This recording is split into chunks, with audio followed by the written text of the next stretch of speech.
Bom dia, meu nome é Maria Eduarda e eu vou estar falando sobre o artigo 13, sobre atos de disposição do próprio corpo. A integridade física é um direito da personalidade.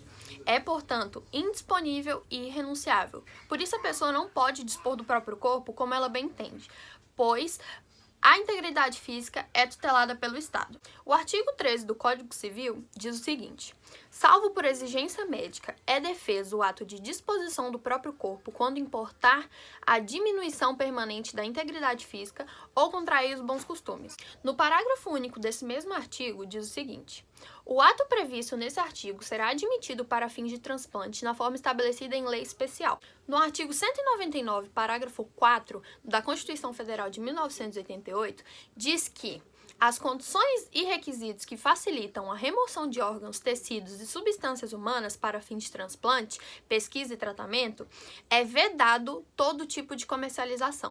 Ou seja, todo tipo de transplante no Brasil deve ser gratuito. Bom dia, meu nome é Pamela e eu vou estar falando do artigo 14 do Código Civil, sobre os atos de disposição do próprio corpo após a morte. No artigo 14 diz assim, que é válido com objetivo científico ou altruístico a disposição gratuita do próprio corpo, no todo ou em parte, para depois da morte.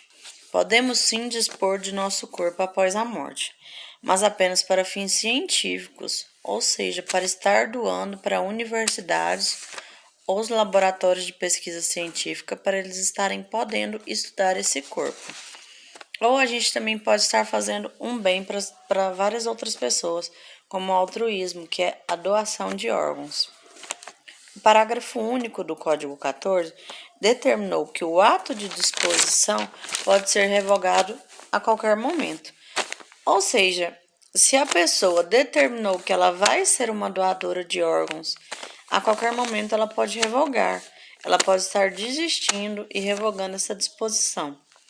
A doação do corpo para depois da morte pode ser realizada por ato livre, que ela estar registrando isso em algum documento ou na sua identidade, ou ela também pode ser realizada pela vontade de seus familiares após a morte.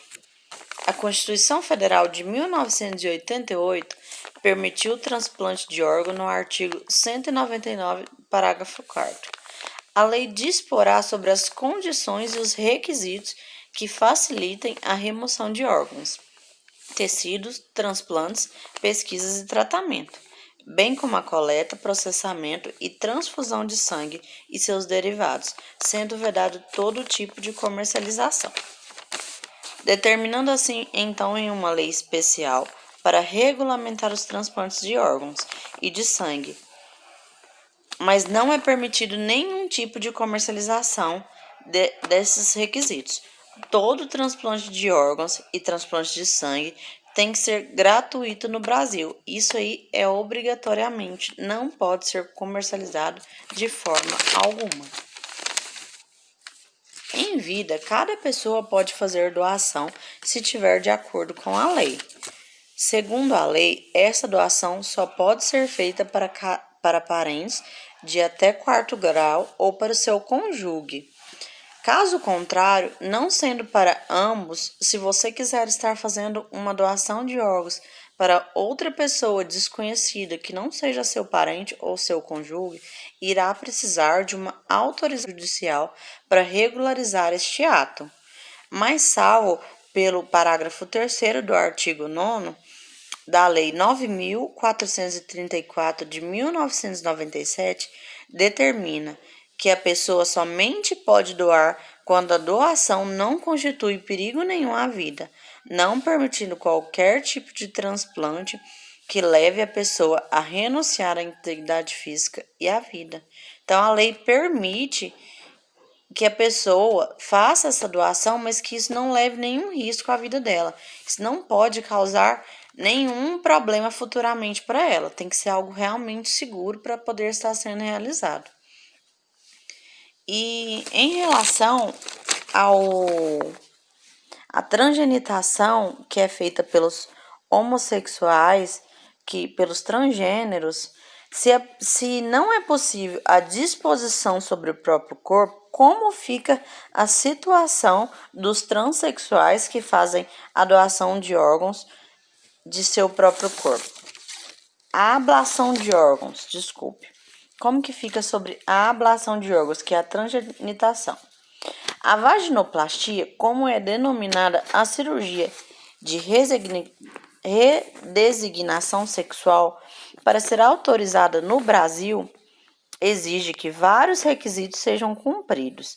Para que a cirurgia ocorra, deve ser comprovada a necessidade terapêutica e não apenas o simples consentimento do paciente não é suficiente para que enterre o princípio da integridade física. Então, essa cirurgia pode sim ser feita, mas com uma autorização judicial e com uma comprovação terapêutica que o paciente realmente necessita dela para ser feita aqui no Brasil. Oi, bom dia, meu nome é Sabrina.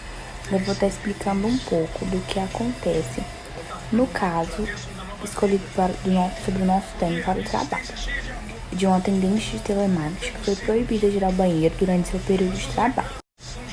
O Tribunal Superior do Trabalho tem entendido que a restrição pelo o empregador ao uso do banheiro pelos seus empregados. O Tribunal Superior do Trabalho tem entendido que a restrição pelo o empregador ao uso do banheiro pelos seus empregados é da Constituição Federal. E com isso, traduzindo-se para um verdadeiro abuso do exercício do poder diretivo da Constituição Federal. E com isso, traduzindo-se para um verdadeiro abuso do exercício do poder diretivo em decorrência da restrição ao uso do banheiro a que a trabalhadora estava submetida. E uma pergunta também. No caso, a pergunta é: a mãe pode furar a orelha do seu filho recém-nascido? Sim, a mãe pode furar, desde que a lei. Esse princípio dispõe-se em tese que a sociedade aceita